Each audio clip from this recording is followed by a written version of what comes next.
안녕하십니까. 영남일보 이영란의 스위치입니다. 오늘은 안철수 국민의당 대표를 만났습니다. 안녕하십니까, 대표님. 네, 안녕하십니까. 여의도 정치권에서 가장 흔한 말이 정치는 생물이라는 말입니다. 근데 요즘처럼 이렇게 정치가 정말 생물이구나 하는 걸 느끼는 때가 많지 않았던 것 같습니다. 요즘 좀 그렇게 느끼시는 거죠? 뭐 워낙에 정말 일주일 앞을 예상하기가 힘듭니다. 그렇죠. 갑자기 정말 세계적인 도시 서울시장이 네. 그렇게 운명을 달리하시고, 그리고 또 천도 이야기가 나오고, 뭐 일주일마다 계속 이렇게 새로운 이슈를 덮어가고 있어서 네. 그게 한편으로는 역동적이긴 한데, 네. 앞에 문제를 좀 중요한 문제를 완결하고 넘어가야 사회가 발전할 텐데, 네. 그대로 넘겨두고 계속 새로운 이슈로만 가니까 그게 좀 걱정입니다. 네. 뭐 이런저런 이야기가 너무 많이 나눌 게 많아서요. 시간이 어떻게 될지는 모르겠는데, 우선은 약간 한텀 쉬어가는 걸로 해서 그 대표님께서 이제 2017년 유세 중에 그 언급하셨던 내용, 뭐 문재인 후보가 대통령이 되면 세상이 이렇게 될 거예요. 이렇게 했던 이른바 이제 안철수 예언이 지난해 굉장히 유행을 했었습니다. 예. 이좀 하시는 뭐 또 안철수 예언 있습니까? 이번 총선 때 또 그 6가지 예언을 한 적이 있습니다. 네. 사실 뭐 내용이 좀 유사합니다. 네. 만약에 민주당이 대승을 네. 거두면은 지금까지 잘못된 경제정책 기조 바꾸지 않고 고집을 필 거고, 네. 그 다음에 북한의 그런 비핵화 문제도 네. 더 어려워질 것이고 네. 등등 여러 가지 말씀을 드렸는데 참 안타깝습니다. 네. 앞으로 또 혹시 예견해 볼 수 있는 게 있을까요? 앞으로의 어떤 전국 전망이라고 해야 되나? 글쎄요, 미래는 주어지는 게 아니라 만들어가는 것 아닙니까? 네. 근데 저는 포스트 코로나 지금 말하기는 어렵습니다. 네. 네. 그러니까 아마도 우리가 지금 코로나 이런 사태를 한 4분의 1밖에 안 지난 것 같아요. 아직 네. 절반도 못 왔습니다. 네. 그걸 많은 분들이 아셔야 되는데, 네. 코로나가 끝난 이후에 네. 우리가 과연 어떤 위치를 차지할 것인가, 네. 그 준비를 할 시기가 지금입니다. 네. 우리가 IMF 겪으면서 더 튼튼한 나라로 올라섰지 않습니까? 네. 2008년 금융위기 겪으면서 네. 또 한 단계 또 계단식으로 도약했습니다. 네. 네. 그러면 이번이야말로 사실은 한 번 더 도약하는, 네. 예를 들면 가능하지. 세계 7대 강국에 네. 들어가자는, 뭐 저는 충분히 가능하다고 네. 생각을 하는데, 오히려 7대 강국은커녕 이번에는 계단식으로 추락하지 않을까. 왜냐하면 우리가 지금 필요한 준비들을 하나도 못하고 있습니다. 네. 그래서 그런 부분들이 걱정이 되는데, 오늘 인터뷰 기회 통해서 우리가 과연 어떤 점들을 짚고 지금부터 준비를 해야 되는지 네. 그런 말씀드릴 기회가 됐으면 네. 좋겠습니다. 네, 아유, 감사합니다. 그렇게 꼭 되기를 바라고요. 우선은 그래서 당장에 먼저 언급 주시는 거, 일단은 부동산 민심 때문에 인지는 모르겠으나 갑자기 천도 문제가 들고 나왔습니다. 그래서 이 문제가 당장의 문제가 아니라 이제 앞으로 대선까지 이어질 수 있는 국정 아젠다가 아닌가 이렇게 싶긴 합니다. 어떻게 이 문제를 어떻게 보고 계신지. 저는 기본적인 입장이 뭐 지난번 대선 공약에서도 그랬습니다만, 그 세종시를 행정 수도로 완성을 지켜야 된다. 네. 그래야만이 그 국가의 균형 발전 측면이라든지 네. 또는 행정의 효율적인 그 집행이라든지를 위해서 저는 바람직하다고 했습니다. 네. 오히려 지금 현 대통령은 공약을 하지 않았습니다. 네. 오히려 그 대통령 집무실을 광화문으로 옮긴다는 그 공약밖에는 안 했습니다. 네. 그래서 저는 그 행정 수도로 지금보다도 더 이렇게 완성도를 높여가는 것에 대해서는 찬성합니다. 네. 그런데 문제는 지금 이것을 꺼낸 이유가 굉장히 불순한 동기에서 시작이 됐습니다. 네. 부동산 때문에 민심이 이반되니까 네. 그걸 어떻게 모면하고자 한 건데요. 네. 저는 걱정이 동기가 불순하고 네. 실행 능력이 없이 추진을 하다 보면 네. 이 소중한 기회를 완전히 망가뜨릴 수가 있는 겁니다. 네. 그래서 저는 제가 생각하는 방향 자체는 동의를 하지만 네. 지금 현재 이런 그 이야기를 꺼낸 그런 동기라든지 또 집행 능력, 실행 능력 이런 면에서 신뢰를 할 수가 없어서 네. 오히려 이 문제에 대해서 그 강하게 비판을 하게 된 것입니다. 네. 실제로 사실은 임기 초반에 이런 위주감 문제를 해야 되는데 지금은 임기 말로 향하고 있는 상황이거든요. 예, 그리고 그 천도라고 하면 단순히 그 뭐 국회를 청와대를 옮기는 걸로 끝나는 게 아닙니다. 오히려 그 전에 준비해야 될 것이 예를 들면 그 현 정부가 저는 그 이런 그 지방 분권화 네네네. 또는 그 지역 균형 발전 네. 이런 것에 대해서 진정한 의미의 확신이라든지 철학이 없다고 생각합니다. 아, 네. 가장 그 중에서 핵심은 중앙 정부가 완전히 독점을 하고 있는 재정에 대한 권한, 네네. 그 다음에 또 여러 가지 제도적인 그런 권한들을 지방 정부로 분산을 시켜야 됩니다. 네네. 그게 실질적인 그 지방 정부들이 권한을 가지고 여러 가지 일들을 그 지역의 발전을 위해서 주체적으로 창조적으로 할 수 있는 것 아니겠습니까? 네네. 근데 그런 것 전혀 하지 않고 실제로- 지금까지도 네. 하지도 않고 네. 그냥 단순히 이렇게 중앙 정부를 옮겨가겠다고만 이렇게 말로 립 서비스를 하고 있으니 네. 그 제대로 될 가능성이 굉장히 낮다고 생각합니다. 네. 안 그래도 그만 그 문제를 꼭 여쭤보고 싶었던 문제입니다. 지난번에 대선 나오셨을 때도 지방 균형 발전 부분에 대해서 굉장히 역점을 두고 공약을 준비하셨던 것 같거든요. 그렇습니다. 그래서 이번 이제 현 문재인 정부가 일단 뭐 제2의 국무회의를 만들겠다고도 하고 이렇게 예. 굉장히 에드블루링 높이 뛰었는데 사실 지방에서는 체감도는 좀 떨어지는 것 같습니다. 지방 예. 균형 예. 발전에 대해서 이제 수도 규제 완화, 오히려 지금 그린벨트를 푼다든지 하면서 수도권 확장 정책이 너무 더 많이 추진되는 거 아니냐 이런 것 때문에 오히려 걱정이 더 많거든요.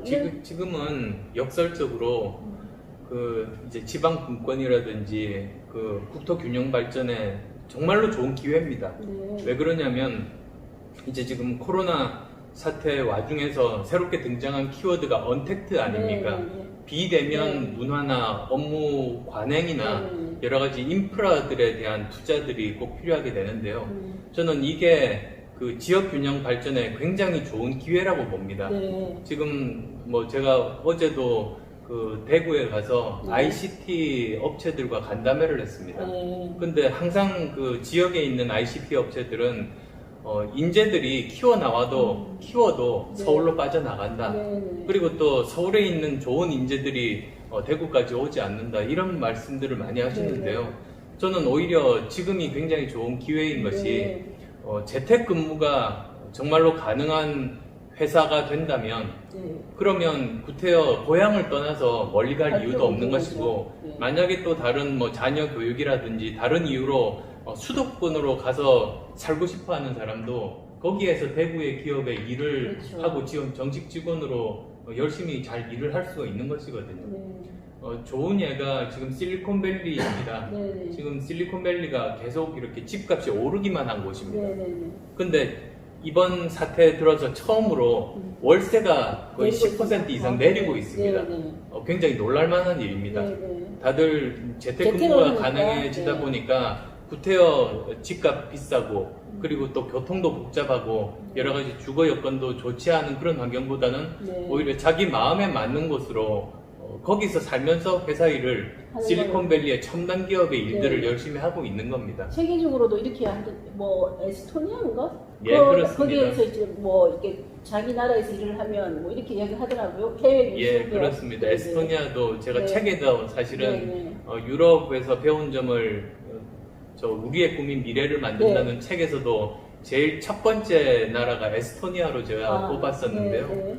거기는 우리나라보다도 더 앞서 나간 IT 강국입니다. 그렇더라고요. 우리가 네. 사실은 굉장히 긴장하고 부끄러워해야 될 일인데요. 네. 마찬가지로 이런 것들을 진정으로 국토 균형 발전, 네. 지역 균형 발전 이 원한다면 지금이야말로 그걸 준비할 수 있는 최적의 기간이다. 네. 그걸 해야 된다. 저는 그렇게 정부에게 이야기하고 싶습니다. 그걸 하지 않고 우선 당장의 뭐 이렇게 수도 천도 이야기를 들고 나오는 게 조금 불편한 측면이 없지 않다는 말씀이시군요. 그리고 그거는 아주 옛날 뭐 저 7, 80년대 사고방식에 사로잡혀 있다 보니까 지금 세상이 어떻게 바뀌는지를 모르는 네. 그 증거이기도 합니다. 네.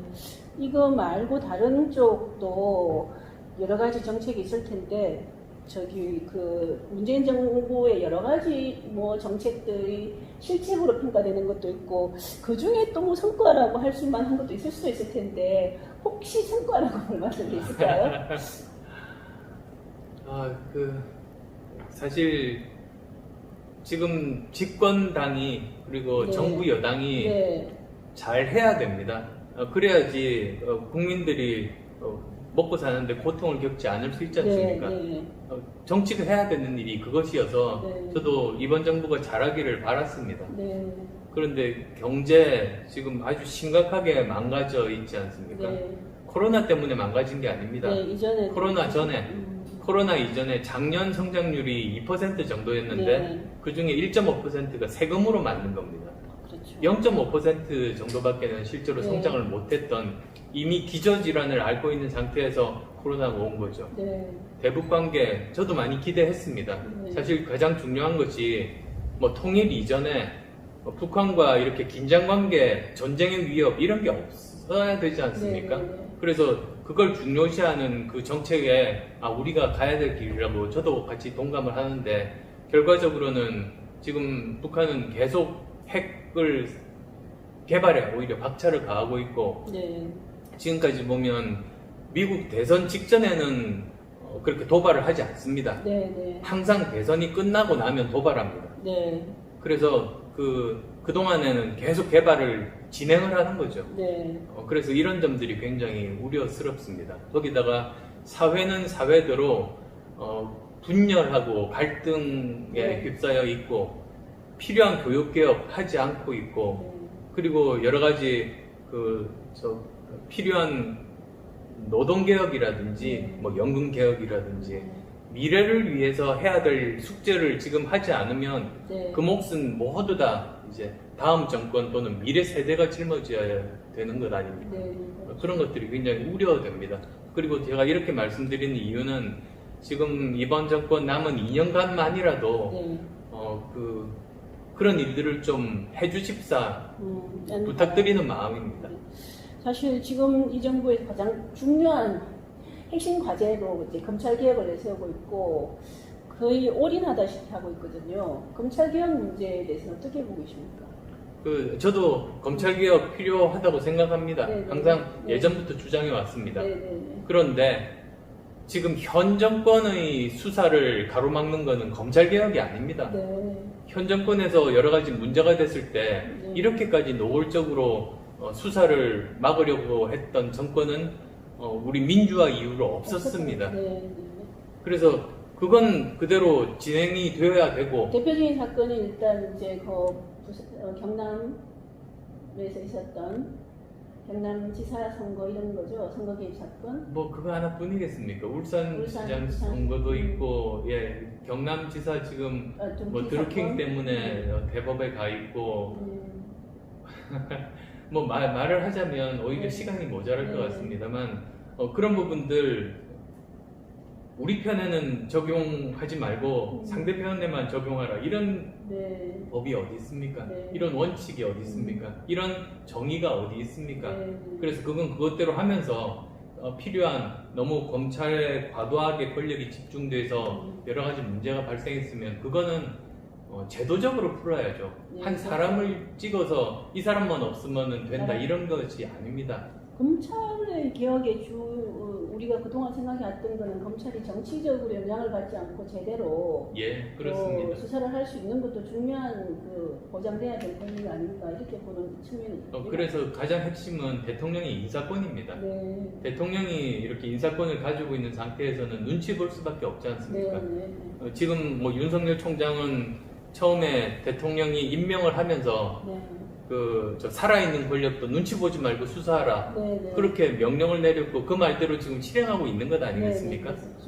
그렇죠. 그래서 그렇지만 또 다른 사람이 이제 윤석열 총장 임기가 끝나고 다른 사람이 되면 또 그게 유지가 되기도 힘들 수도 있으니까 사람에 따라서 바뀌는 것이 아니라 제도적으로 그런 것들을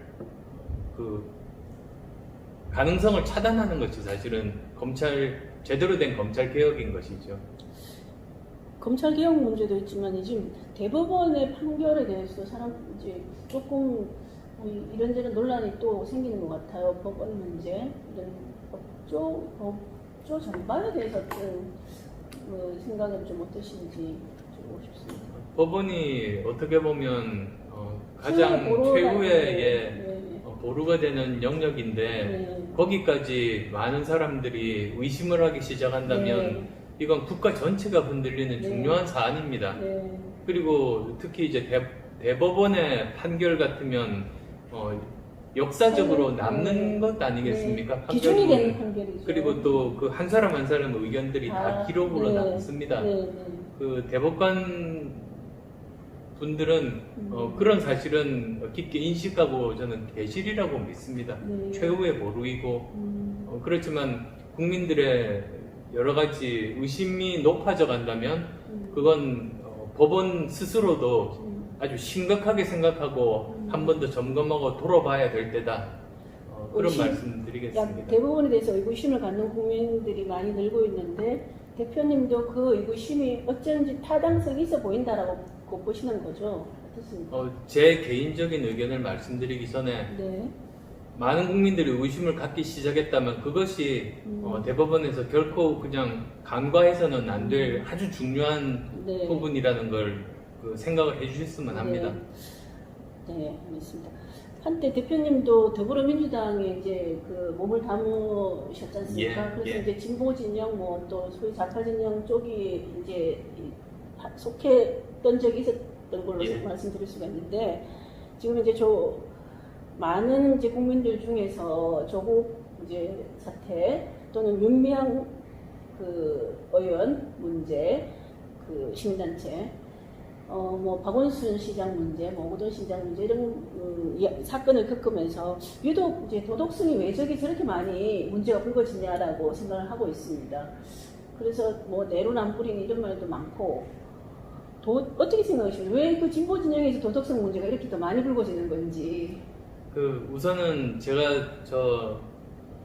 그 진영에 속하다기보다 저는 그걸 개혁하러 들어갔습니다. 그걸 바꾸기 위해서.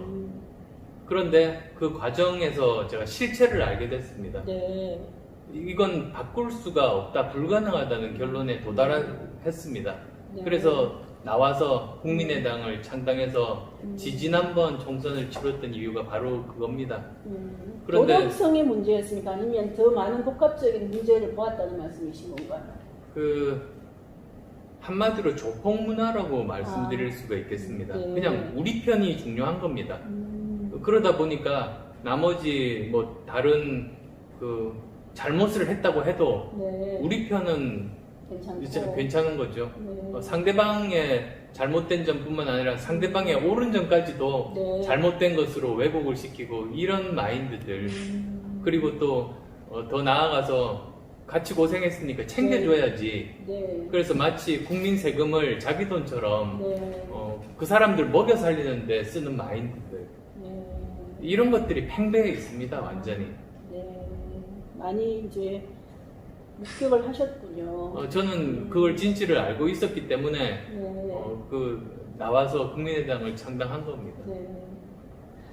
박원순 서울시장하고도 가깝게 지내셨던 걸로 압니다. 왜냐하면 서울시장 자리를 양보했고, 그래서 이제 그때 양보하는 과정에서 사람들이 굉장히 의외였고, 하여튼 어떤 분은 감동을 받았다고 했고, 하여튼 그랬었는데, 시민단체 활동 자체를 굉장히 높게 평가하시는 분이 이제 느낌을 받았습니다. 저도 그때는. 그래서 아마 양보를 하게 되기에 이러지 않았나 이런 생각도 들었고요. 그래서 어떻게 요즘 지금도 그 시민단체 활동에 대해서 똑같은 평가를 하시는지. 우선 2011년에 제가 서울대학교 교수를 할 때입니다. 저는 정치할 생각이 전혀 없었습니다. 네. 그런데 어떤 세력에서 제 이름을 띄운 거죠. 아, 일부러. 예, 네. 띄운 겁니다. 저하고 어떤 어떤 논의 같은 것도 없었습니다. 그래서 저는 기본적으로 정치할 생각이 없었기 때문에 네. 저는 출마하지 않겠다고 한 겁니다. 네. 그리고 저는 그때도 정치하기 전이지만 우리나라 이런 기득권 정치 세력, 네. 거대 양당 제도의 문제점들 네. 이런 것에 대한 인식을 가지고 있었기 때문에 그 당시 박원순 변호사가 무소속으로 나와서 끝까지 무소속으로 가겠다고 네. 했습니다. 네. 그래서 그렇다면 견제가 될 수도 있겠다. 저는 그 정도 생각이었었습니다. 네. 근데 나중에 당선된 다음에 저하고 아무런 상의도 없이 네. 민주당에 입당을 한 거죠. 음. 근데 사실 잘 아시겠습니다만 시민단체가 네. 민주주의에서 굉장히 중요한 요소 아닙니까? 그렇죠. 굉장히 네. 중요한 요소 아닙니까? 네. 네. 네. 제대로 된 시민단체가 그 정치권 내지는 현재 그 정부 여당에 대해서 네. 제일 책임이 많으니까 정치권 중에서도 네. 제대로 견제를 하는 역할이 민주주의를 완성시키는 것 아닙니까? 네. 네. 근데 지금 많은 시민단체들의 모습이 네. 정부 여당과 결탁해서 한편이 됐습니다. 네. 네. 비판을 하지 않습니다. 네. 이건 시민단체라고 말하면 안 됩니다. 네. 이건 시민단체가 아닙니다. 네. 기본적으로. 네. 네. 그냥 부속기관 정도, 네. 정부 여당의 부속기관이지. 네. 이게 무슨 시민단체입니까? 네. 이걸 시민단체라고 부르는 순간 우리나라 민주주의는 무너집니다. 제대로 된 현재 살아있는 권력에 대해서 사명감을 가지고 소명의식을 가지고 네. 견제 시민의 목소리를 대변하는 것만 시민단체라고 불러야 된다는 네. 생각입니다. 이번 총선 때 생각보다 좀 지난 4월 총선 때 많은 이제 국내에 계신 분 정치인들도 안 대표님의 어떤 행보에 대해서 이제 많이 주목하고 있었고, 근데 생각보다 굉장히 늦게 들어오셨거든요. 예. 많이 늦게 들어오셨고, 그리고 들어오시면서 이제 우리는 중도다 이렇게 이제 표방하시고 결국은 이제 그쪽으로 좀 가셨는데, 사실 그게 본인이 그때만 해도 이제 보수 진보라고 해야 되나요? 좌우가 굉장히 첨예하고 좌우죠. 보수 진보는 아닙니다. 예. 좌우가 첨예하게 이게 나눠져 있는 상황이라 중도가 설 자리가 없다라는 이야기도 많았었습니다. 예. 그래서 스스로 그게 패착이었다고 생각하시는지, 그렇게 중도를 내세우면서 선거를 치르신 게, 그리고 이제 앞으로는 어떻게 하실지, 예. 그 당은 어떻게 운영하실 거며, 또 요즘 제일 화두가 되는 게 또 미래통합과의 관계는 어떻게 될 것인지, 이런 것들의 문제가 있을 것 같습니다. 좀 지금 현재 정치 좀 설명을 주시겠습니까? 중도에 대해서부터 먼저 좀. 저는 지금 그 당시로 돌아가도 같은 선택을 했을 거라고 생각합니다. 네. 이번 총선의 특징이라고 하면 네. 작년 가을에 조국 네. 사태부터 시작해서 네. 아주 장기간 동안 네. 극단적인 대립 양상이 지속이 됐습니다. 네. 그렇게 되면 중도 유권자들도 둘 중에 하나를 선택할 수밖에 없는 네. 그 심적인 압박을 많이 받습니다. 네. 그게 실제로 그렇게 표를 그렇게 던지는데 아주 많은 영향을 미칩니다. 그건 네. 그 선거 쪽을 대하여서 잘 아시는 분들이면 거의 상식적인 부분이죠. 네. 그래서 그 양당 체제로 이번 총선은 치러질 거라는 건 이미 많은 사람들이 네. 전문가들이 예측을 했고 저도 네. 그렇게 알고 있었습니다. 네. 근데 제가 그렇게 양당 체제로 가면서 완전히 이런 저는 중도라는 말 자체를 그렇게 좋아하는 편은 아닙니다. 왜냐하면 그게 뭐 보수 진보 내지 좌우와 상대적인 개념이거든요. 네. 저는 사실은 하고 싶은 것 자체는 2012년에 처음 정치를 할 때부터 제가 제일 해야 된다고 생각했던 것은 그런 좌우, 이런 진영 정치가 아니라 네. 패거리 정치가 아니라 조폭 정치가 아니라 저는 실용 정치였습니다. 네. 실제로 사회 문제를 해결하고 세상을 바꾸는 일 자체를 네. 목표로 삼는 것. 네. 그게 제가 추구하는 그 방향인데요. 그 불씨가 완전히 꺼지게 만들 수는 없었습니다. 그래서 조그만 불씨라도 이렇게 촉박한 상황에서 살리기 위해서 귀국을 했고 그렇게 열심히 나름대로 선거활동을 했던 겁니다. 그런데 또 한편으로는 우리나라가 계속 이렇게 망가지고 있는 가장 큰 책임은 정부 여당에 있기 때문에 정부 여당 견제를 해야 된다는 생각도 굉장히 강했습니다. 그래서 그 두 가지를 동시에 이루는 방법이 지역구에 안 내고 후보를 안 내고 저희들은 비례대표로 승부하겠다고 말씀드린 이유가 그래서입니다. 물론 쉽지 않은 결정이었고 선거가 더 어려워질 거라는 건 다 예상하고 내린 결정이었습니다. 그랬었습니까? 실용정부는 이명박 정부도 이미 실용정부를 표방했었는데. 근데 그게 제대로 되지가 않았습니다. 사실은 그 제대로 할 수 있었으면 아마 우리나라 정치 지형들도 참 많이 바뀌었을 거라고 생각하는데 그렇지 못한 것이 참 안타깝습니다. 문재인 정부 들어서 이후에 여러 가지 그 정부의 문제점도 많이 생겼고 한국당이 굉장히 뭐 장애투쟁도 많이 뭐 했었겠지만 물론 뭐 민주당으로서는 또 나름 이유가 있을 테고 그러나 어쨌든 안 대표께서는 너무 오랫동안 국내 사정을 외면해 온 거 아니냐. 특히나 조국 사태까지 그렇게 조국이 힘든 시기를 겪을 때 왜 그렇게 오랫동안 바깥에서 계셨어야 됐을까요? 우선은 제가 독일로 떠난 이유가 현실 정치에서 물러나겠다고 선언한 다음이었습니다. 그래서 현실 정치에서 물러난 사람이 어떻게 현 상황에 대해서 뭐 개입을 하겠습니까? 자기 정치적인 의견을 밝히겠습니까? 그건 선언한 다음에 해야 되는 일 아니겠습니까? 그래서 제가 1년 정도 독일에 있으면서 그 다음에 또 미국 스탠포드 대학교 법대로 옮겨가면서 고민했던 부분이 제가 과연 현실 정치로 복귀하는 것이 맞는 선택일까? 거기에 대한 고민을 했습니다. 그리고 그 생각을 정리하기 위해서 또 책을 썼습니다. 저는 책을 쓰면서 유럽에서 배웠던 1년간의 배웠던 경험들을 책으로 정리하면 그러면 제가 앞으로 어떤 선택을 하는 것이 우리를 위해서 올바른 선택인지 저 스스로 마음에 자리 잡을 거라고 저는 생각했는데요. 작년 12월 말에 책을 끝내면서 돌아가야 되겠다고 결심을 했습니다. 현실 정치에 복귀해야 되겠다라고 결심한 건가요, 그때? 예, 그때 결심을 한 겁니다. 그게 아니었으면은 계속 외국에 체를 했었을 건가요? 뭐 그랬을 수도 있습니다.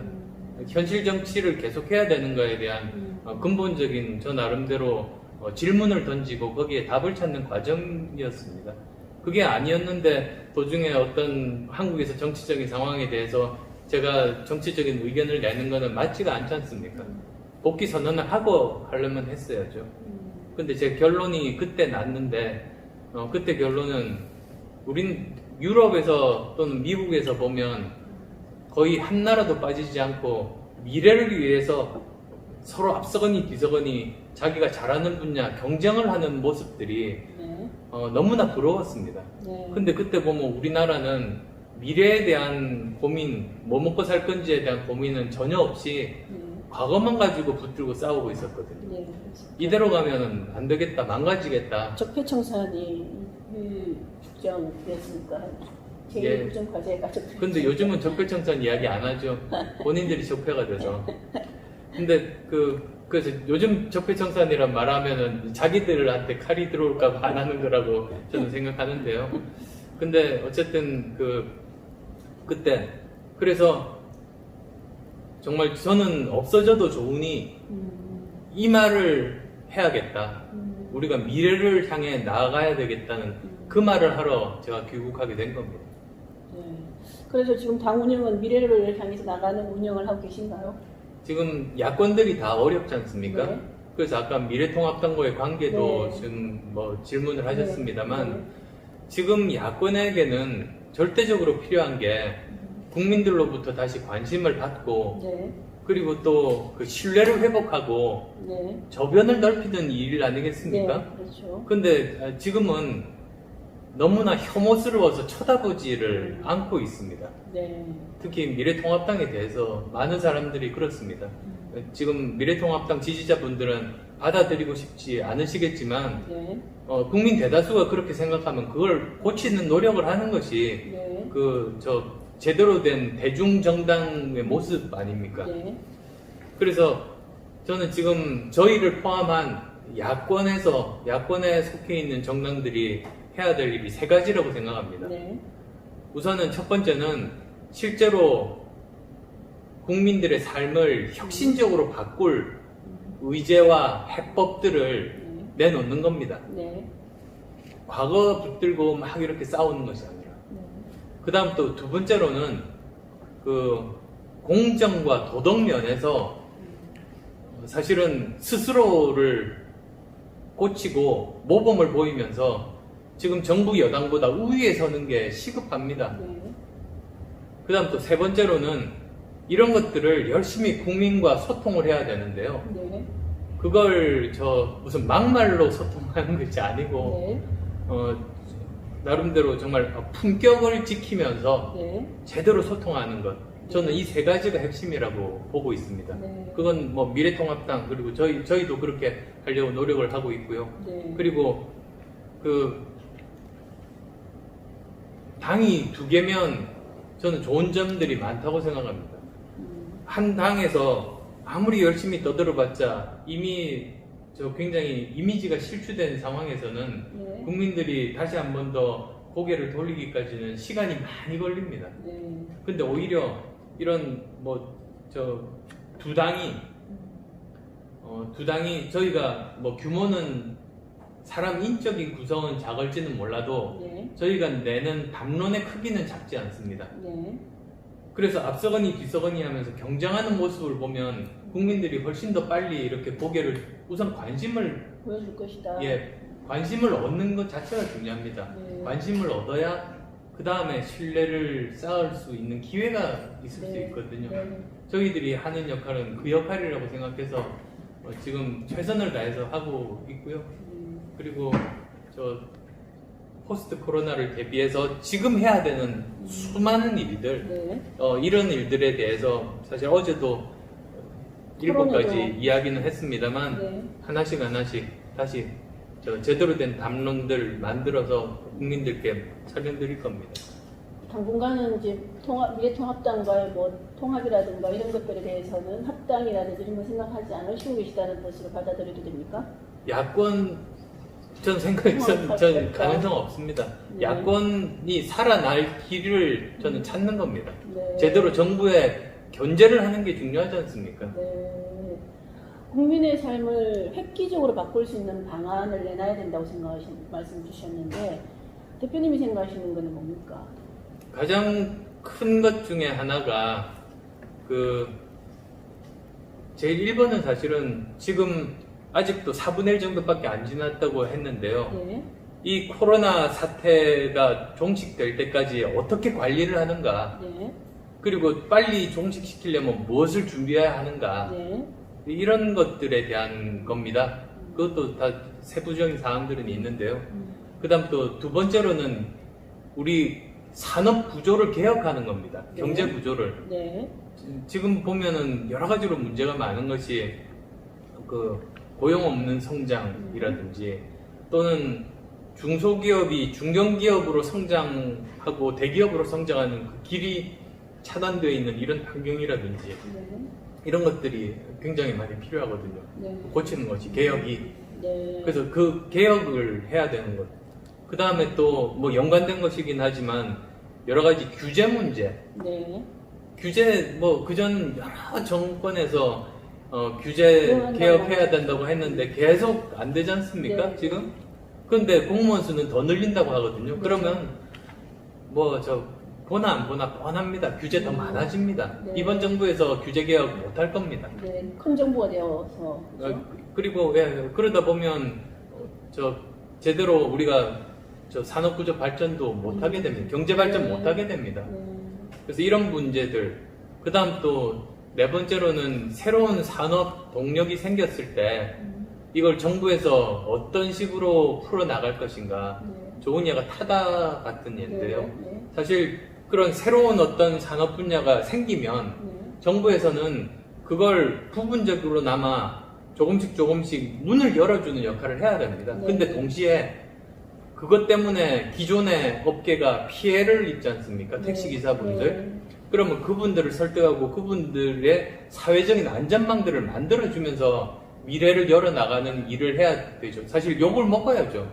국민 세금으로 월급 받는데 욕 먹는 거 너무나 저는 당연한데 이번 정부 특징이 욕 먹기를 극도로 싫어하고 굉장히 예민해요. 막 이렇게 약간 비판받으면 파르르 떱니다. 그러면 국민 세금으로 월급 받지 말아야죠. 지지층한테 욕먹는 거 싫어야죠. 근데 그렇게 새로운 분야들을 열어가는 일을 해야 되는 것이 또 정부의 역할이라는 말씀도 드리고 싶고요. 그리고 그것뿐만이 아니라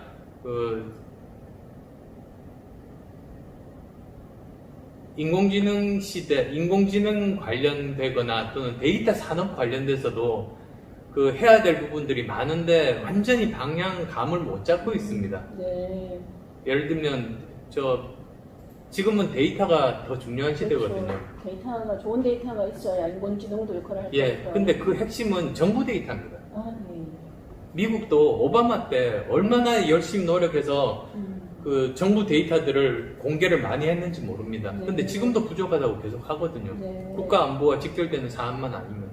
근데 우리는 국가 안보가 아니라 뭐 공직자 안보와 직결되는 사안들이 많다 보니까 그런지 다 이렇게 닫아 놓는데요. 그걸 다 이렇게 공개를 해야 됩니다, 사실. 그래야 데이터 산업도 발전하고 인공지능이 발달 못하는 이유도 정부가 데이터 공개 안 해서가 큽니다.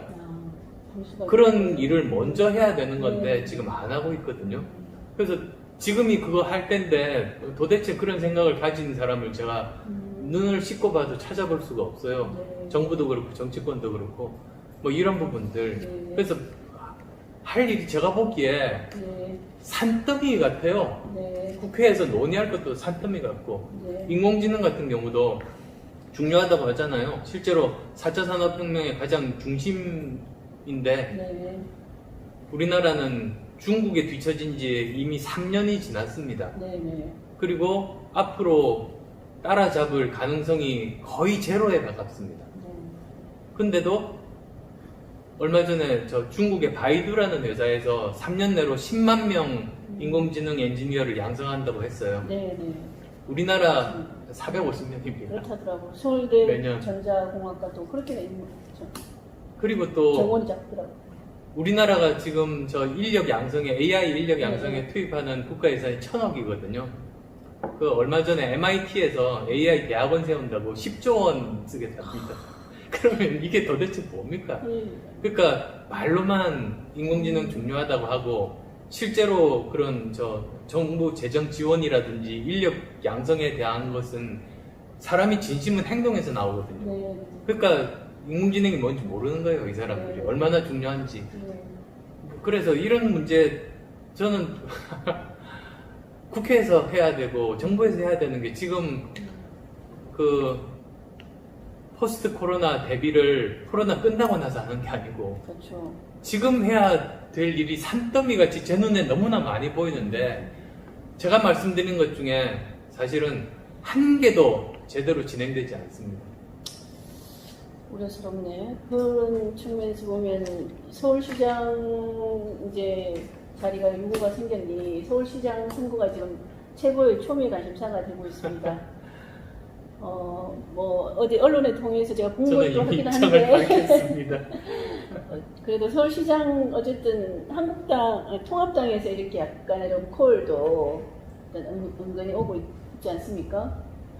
그래도 다시 한번 어떻게 생각하시는지. 원래 정치권에서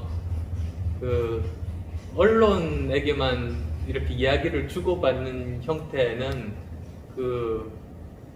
어떤 실질적인 움직임이나 의지를 가지고 있다고 판단하기는 아직은? 굉장히 어렵습니다. 네.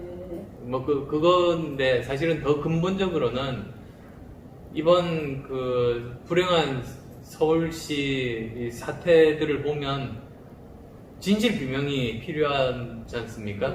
그리고 또 이것 때문에 한쪽에서는 망자 모독을 하고 있고 또 한쪽에서는 피해자에 대한 2차 가해가 극렬하게 진행이 되고 있고 거의 이렇게 같은 사안을 두고 국민이 완전히 반으로 나뉘어졌는데 이건 순전히 정치권 책임입니다. 네. 이 우리나라 미래가 있을 수가 없습니다. 네. 이 문제부터 제대로 그래서 사실을 밝히고 이 문제 해결하는데 정치권이 나서는 게 맞지. 서울시장 선거가 언제입니까? 내년 4월이면 네, 아직 많이 남았죠. 지금 그래서 그거 의논할 때인지 저는 도대체 이해할 수가 없습니다.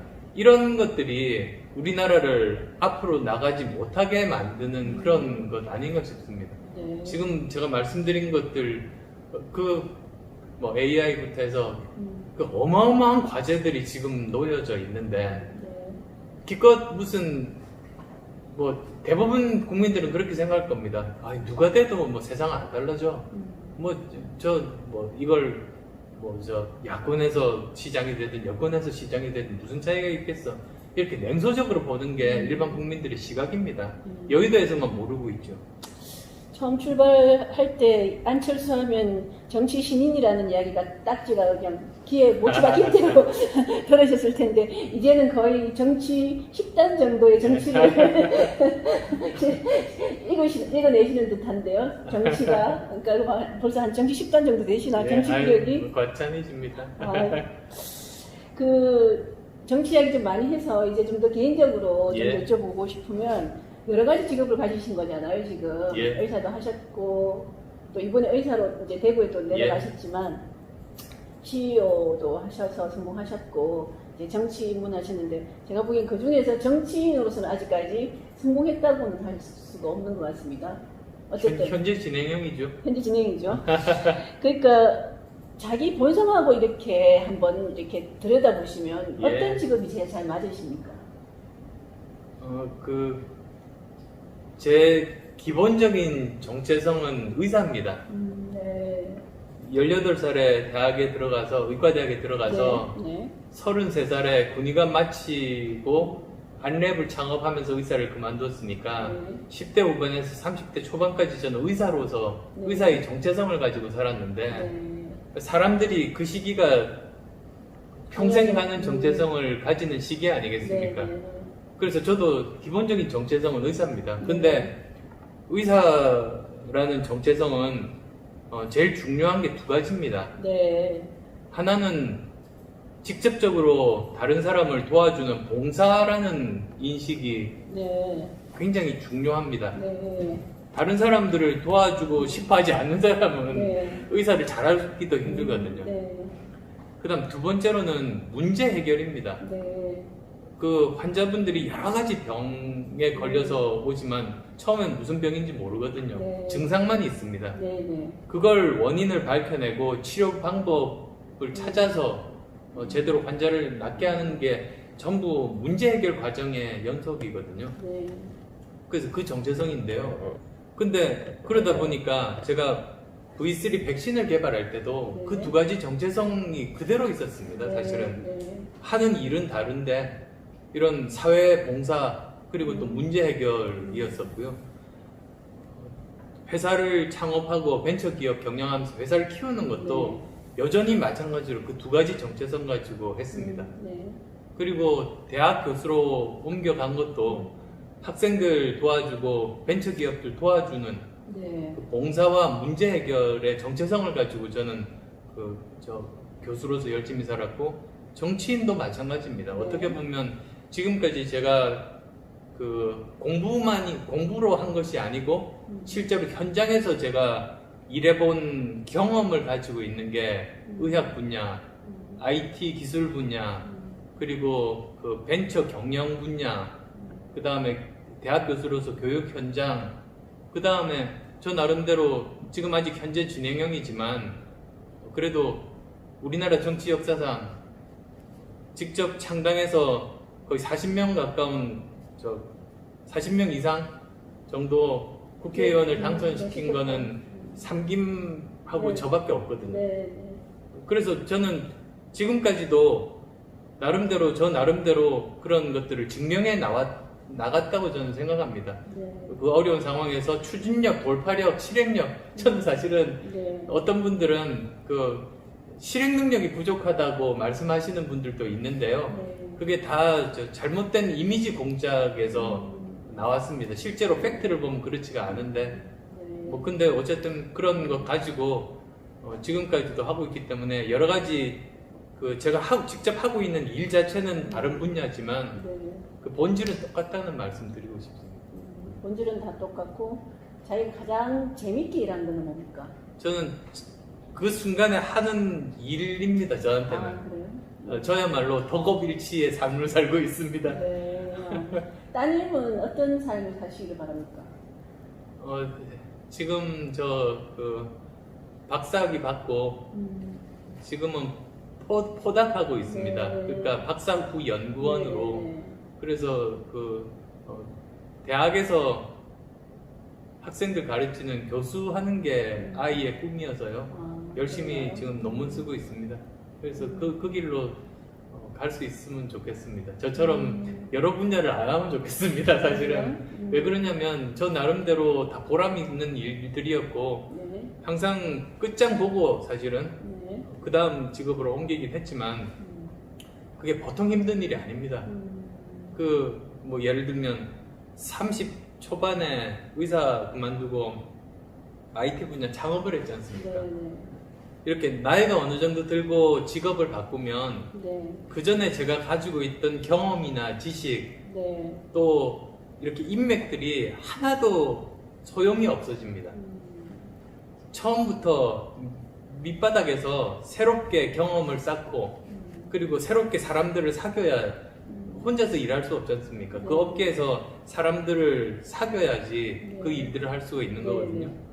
그 다음에 또 어느 정도 회사가 잘 정착이 되니까 다시 대학 교수로 옮겼는데 그럼 또 아주 밑바닥에서 새로 시작한 겁니다. 또 정치도 마찬가지죠. 특히 저처럼 그 거대 양당 중에 한쪽에 몸담고 편하게 있으면 정치 편하게 할 수 있는데 저는 그게 우리나라 미래를 위해서 도움이 되지 않는다고 보고 저는 어려운 길을 지금도 8년째 꾸준히 가고 있으니까요. 여전히 저 밑바닥에서 처음부터 출발한 것이긴 하지만 그 매번 새로 시작하는 거는 힘들어서 저희 딸은 그냥 계속 교수를 하면 좋겠습니다. DJ 김영삼 대통령이 호랑이를 잡으려면 호랑이 굴로 들어가겠다고 하고 예. 저기 우파로 넘어온 거 아닙니까? 예. 상당당 그런 부분에 대해서는 그러면 평가가 후하진 않으시겠네요. 그 정치적인 것이 그 선의를 가지는 것도 중요하지만 결과도 중요하지 않습니까? 네. 그런 그 맥락에서 저는 평가할 수 있다고 생각합니다. 근데 이제 그분의 선택에 대한 평가하고 제 앞으로 선택하고는 다른 거죠.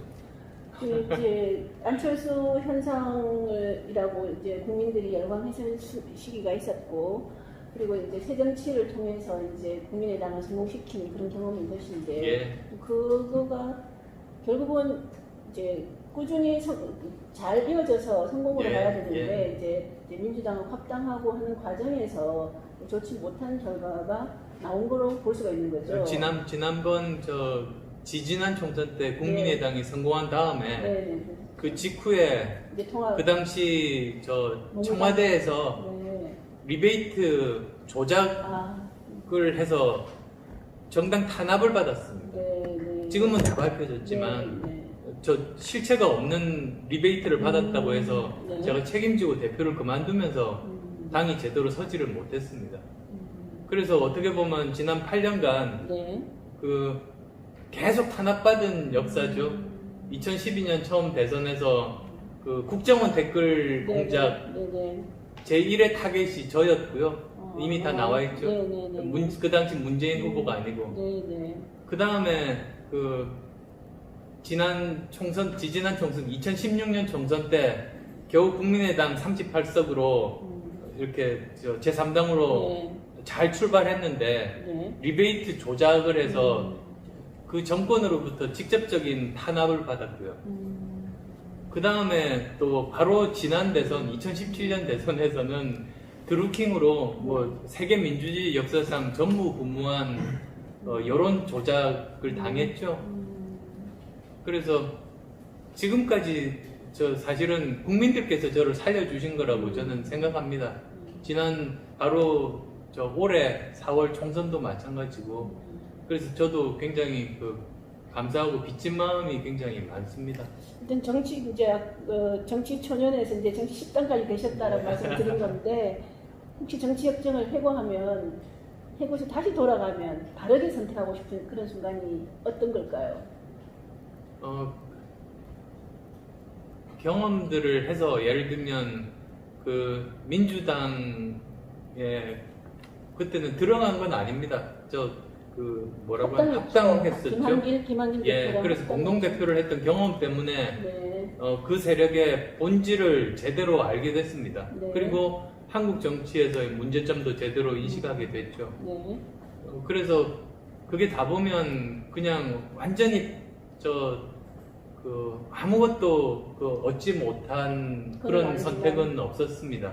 근데 고민되는 점들이 없다고 하면 그건 거짓말이고요. 예를 들면 제가 유럽에 있으면서 그때가 제가 2012년 9월에 정치를 시작하고 네. 2018년 네. 9월에 독일로 갔습니다. 네. 그러니까 만 6년 했던 겁니다. 네. 사실은 굉장히 짧습니다. 네, 네. 국회의원 한 번 반 정도밖에 그렇죠. 안 되잖아요. 네, 네, 네. DJ나 YS가 30년 정치 6년 하셨을 때 저만큼 경험을 했을까 싶을 정도로 굉장히 열심히 살았는데요. 돌아봤어요. 그때 6년 동안. 근데 뭐 예를 들면 이거 이야기를 해야 되나? 고민되는 지점들이 이런 거죠. 드루킹 같은 수법이 가능할 거라는 걸 제일 먼저 안 사람이 누구였겠습니까? 저거든요. 그렇겠네요. IT 전문가니까, 네. 저만 IT 전문가니까. 그리고 그런 프로그래밍을 할 수 있는 사람, 일단 제일 아는 사람도 저 아닙니까? 다 네. 연결하면 다 그거 만들 수 있으니까. 네. 근데 그건 옳지 않은 일이잖아요. 네. 그래서 안 했어요. 네. 결국은 제가 당했죠. 그래서 유럽에 있으면서 다시 생각해 봤어요. 이런 결과를 다 아는 상황에서 다시 과거로 돌아가면 내가 그걸 먼저 만드는 선택을 할 수 있을까? 네. 근데 솔직히 고민했습니다. 저도 사람인지라. 네. 근데 결론은 결과가 뻔하지만 안 했을 거라고 이제 스스로 다시 확신을 얻었습니다. 저한테는 결과도 중요하지만 과정의 정당함도 굉장히 중요하거든요. 제가 처음에 안랩을 시작했을 때 그때가 IMF도 전입니다. 그 당시는 기업을 하면서 좀 더러운 거는 당연하다고 생각하는 시절입니다. 네. 근데 저는 그때 정직하고 깨끗하게 경영해도 살아남을 수 있다는 걸 한번 증명해보고 싶은 욕심도 제가 참 갖고 있었습니다. 네. 요즘이야 투명 경영이 상식이지만 네. 그 당시는 전혀 그러지가 않았거든요. 네. 그래서 저는 예전부터 과정의 공정함, 과정의 정당함이 제 삶에는 굉장히 중요한 사람입니다. 네. 그래서 모든 직업군에서 그렇게 살아왔고요. 정치에서도 이상적인 생각일지도 모르겠습니다만 과정에서도 정당해야 결과도 잘 나온다고 믿음을 가지고 있는 것 하나. 그 다음에 제가 그 결과라는 건 선거에서 당선이 아니고요. 네. 당선된 이후에 임기를 마칠 때가 마지막 꼬린 지점입니다. 저한테는. 많은 한국 정치의 문제점들이 그 목표 지점이 선거 승리거든요. 네. 그 이유는 생각하지 않다 보니까 수단 방법 안 가리고 이기고 나면 그 다음에 제대로 그 자기 역할도 수행하지 못하고 저 나라가 불행해지고 뭐 시가 불행해지고 그러는 건 아니겠습니까? 근데 저는 당선이 목표가 아니고 임기를 성공적으로 마치는 것 자체가 저한테는 목표입니다.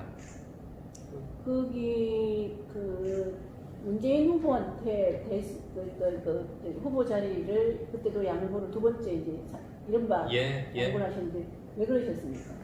그러니까 우선은 그 선거에서 1등을 이길 수 있는 방법은 2, 3등이 에서 단일화를 하는 수밖에 없지 않습니까? 네. 근데 그거는 뭐 저 예전에 노무현 대통령도 그랬고 네. 저 보면은 계속 나왔던 그런 일들입니다. 이게 무슨 제가 보면은 이념도 다른데도 어쨌든 그렇게 손을 잡으면서 선거에서 이겼지 않습니까? 그래서 우선 그 이제 문재인 후보와 그 당시 단일화를 하겠다. 그거는 어떻게 보면 선거에서 이기기 위한 그때는 당연한 선택인 거. 여론조사나 이런 것들을 하지 않고 그냥 그래서 우선은 처음에 왜 그렇게 그 단일화 협상을 시작했는가 네, 네. 거기에 대한 네, 설명입니다. 네. 그리고 그 다음에 결국은 보면 뭐 지금이야 모든 국민들이 정치를 아시지만 네.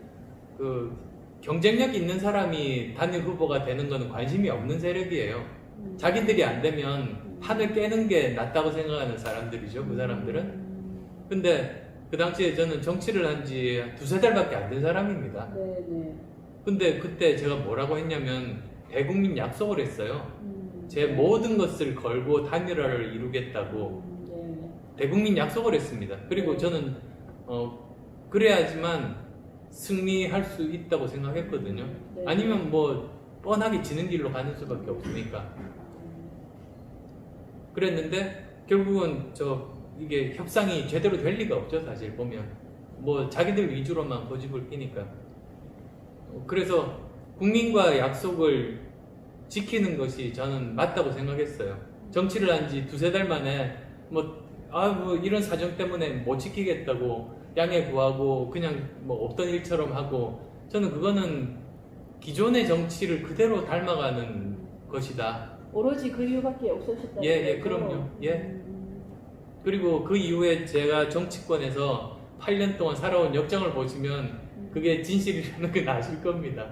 그때도 똑같이 말씀하셨죠. 저도 이제 그 당시 제가 수업을 하고 있었거든요. 그리고 그래서도 어쩌면 지금 이제 8년 지났죠. 네. 8년이 아직 안 됐습니다. 많은 안 됐는데. 만 8년이 아직 안 됐고요. 네. 제가 1년 반 외국에 나가 있었던 거 치면 제 현실 정치 경험은 6년 반입니다, 지금. 네. 근데 그럼에도 불구하고 제가 좋은 사람이고 네. 깨끗한 사람이라는 것에 대해서는 저를 지지하지 않는 분들까지도 아시는 것 자체가 저는 굉장히 감사하다고 생각해요. 이렇게 거짓 뉴스 난무하고 이런 와중에서도 그래도 거기에 대한 것은 신뢰는 계속 가지고 있다는 건 굉장히 보기 드문 일이라는 걸 저도 알거든요. 정치에 입문하신 게 후회되지 않으십니까? 아닙니다. 저는 아닙니다. 그래요? 예. 그리고 뭐 어떤 분들이 평가하시든 하시지 뭐 않든 나름대로 정치 경력 그렇게 짧은 사람이 이렇게 3단도 만들고 여러 가지로 다양하게 노력을 했던 것들은 다 남아 있지 않습니까? 굉장히 늘상 노력하는 사람이라는 거는 국민들 내에 있을 거예요. 그때 연설하는 모습을 바꾸신다든지 이런 것들을 보건데 뭔가 국민한테 더 한 걸음 이제 다가가기 위해서 자신을 노력하고 있다는 거는 국민들이 다 아실 것 같습니다. 일단은. 그러나 어쨌든 CEO이거나 이런 쪽에 참 기억에 남았더라면 더 큰 역할을 하실 수도 있지 않을까? 이런 뭐 빌게이츠와 같은 그런 생각도 좀 들기도 하고요. 근데 조금 이렇게 돌아가서요. 인사이드 빌스 브레인이라는 다큐멘터리가 있습니다. 네. 빌 게이츠가 좌절한 다큐멘터리입니다. 빌 게이츠가 재단을 만들고 그렇게 하려고 했던 것이 세 가지가 있었답니다. 열심히 네. 하려고 했었던 게. 그 하나는 아프리카 같은 데서 물 없이 쓸 수 네. 있는 화장실. 예. 그 다음에 두 번째가 그 소아마비를 지구상에서 완전히 없애는 것. 네. 마치 스몰폭스가 없어지듯이 네. 천년두가 없어진 것처럼. 네. 그 다음에 세 번째가 소형 원전입니다. 네. 근데 셋 다 좌절했어요. 정치적인 영향에서. 이 사람은 모든 걸 가진 사람이잖아요. 네. 돈도 다 가지고 있고 명성도 다 가지고 네. 있고 뭐 네트워크도 다 가지고 있는 사람인데요. 항상 이 세 가지가 다 정치적인 이유 때문에 좌절된 거예요. 네. 예를 들면 소형 원전이 굉장히 안전하게 설계를 했답니다. 네. 항상 지금 원전에 대해서 가장 큰 공포심이 네. 저 체르노빌 같은 후쿠시마 같은 사고가 생길 확률이 아무리 낮더라도 저 사람들이 공포감을 가지잖아요. 근데 거의 생각할 수 없을 정도로 안전하고 작은 원전을 개발이 성공을 했어요. 네. 그리고 이걸 그 중국의 시진핑과 계약을 해서 중국이 처음으로 그 현장에 도입을 하기로 했는데 바로 그 직후에 트럼프 대통령이 당선되면서 미중 무역 분쟁으로 완전히 이게 날아가 버렸거든요. 그러니까 빌 게이츠 같이 어떤 일이든 할 수 있는 사람도 정치인이 아니다 보니까 세상을 못 바꾸는 스토리입니다. 그게. 그래서 어쩌면 우리나라가 여러 가지 좋은 점도 많지만 문제도 굉장히 많죠. 네. 그래서 제가 나름대로 부분에서는 그걸 바꾸려고 굉장히 노력했습니다. 나름대로 뭐 의학 분야에서, 그 다음에 벤처 IT 업계에서, 그리고 또 학생들 가르치면서.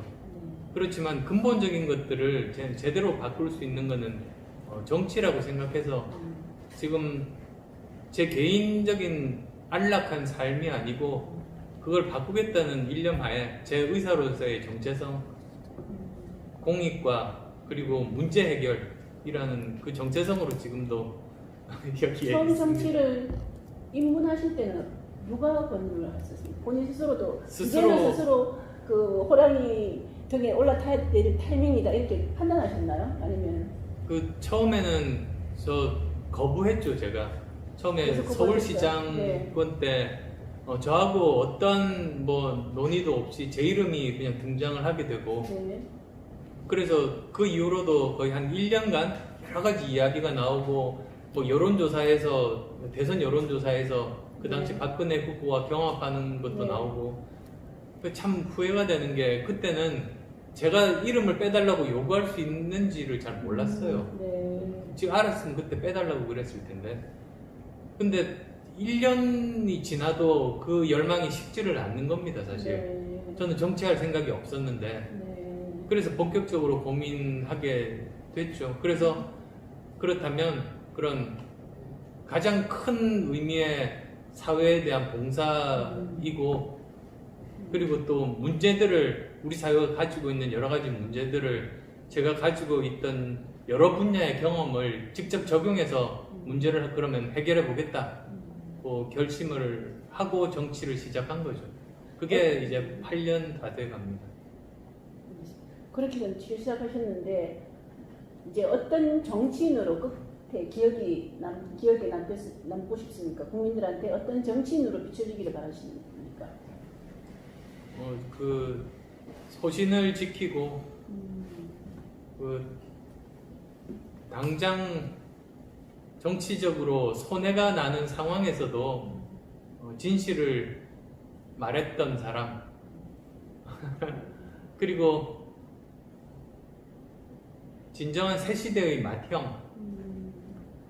몇 분이 그러셨잖아요. 그 새 시대의 맏형이 되고 싶었는데 돌아보니까 나는 구시대의 막내였다. 근데 지금도 새 시대를 열 사람은 나오지 않고 있습니다. 서울시장 출마에 대해서 다시 한번 여쭤봐도 될까요?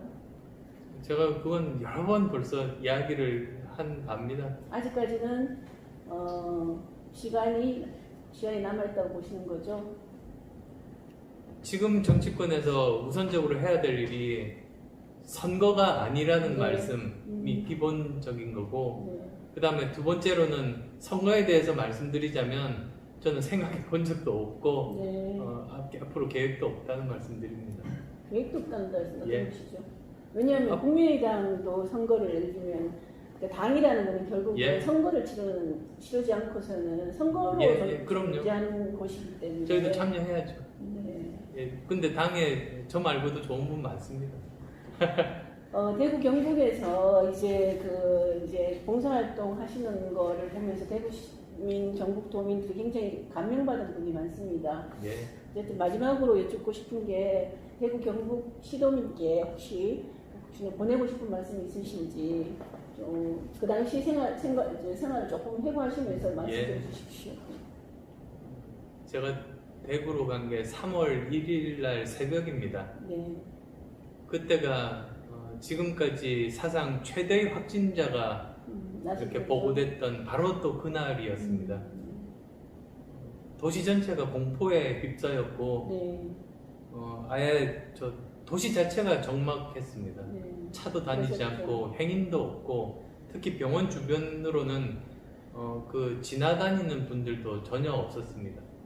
바로 병원 대구 동산병원 건너편 서문시장이 문을 닫았고 네. 조선시대도 전쟁 때도 대형 화재 때도 열었던 서문시장이 문 닫는 게 저한테 굉장히 충격이었는데요. 저는 그 기간 동안에 오히려 참 많이 배웠습니다. 정말 공동체 의식이라는 게 다시 이렇게 형성되는 모습들도 직접 목격하고요. 전국에서 성원들이 답지하면서 그리고 또 대구 시민들이 스스로 개인위생이나 사회적인 거리두기를 정말 본인에게 굉장히 고통스러운 일인데도 솔선수범해서 지킨 덕분에 대구에서의 그 코로나 사태가 전국으로 확산되지 않았습니다. 그러니까 우리나라가 지금 이 정도로 유지될 수 있는 게 다 대구 시민들의 헌신과 희생 덕분이거든요. 네. 그걸 저는 그래서 많이 배우고 감사한 마음이었습니다. 뭐 장시간 감사드립니다. 어쨌든 계속 좋은 정치를 이끌어 가시려고 노력하시는 모습이 굉장히 보기가 좋습니다. 더 많이 성공하시기를 기원드립니다. 네, 감사합니다. 수고하셨습니다.